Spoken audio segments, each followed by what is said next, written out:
बॉलीवुड में कई कलाकार ऐसे हैं जिनकी आवाज का कोई मुकाबला नहीं है।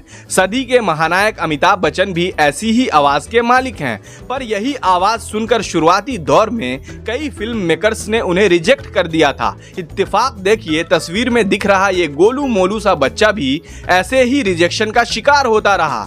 शुरुआती दौर में इस बच्चे को इसके लुक्स और मोटी आवाज के लिए फिल्मों में नहीं लिया गया। इसके बाद यही आवाज इतना फेमस हुआ कि हर कोई उसे अपने तरीके से यूज करना चाहता था।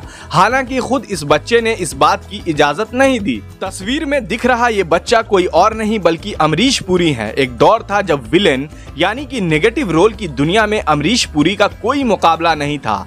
जबरदस्त एक्टिंग के अलावा उनकी आवाज, सख्त सा दिखने वाला उनका चेहरा और एक्सप्रेशन को सही तरीके से रिफ्लेक्ट करने वाली उनकी आंखें नेगेटिव सीन्स में जान डाल देती थीं। कैरेक्टर रोल में भी वो हमेशा लाजवाब रहे।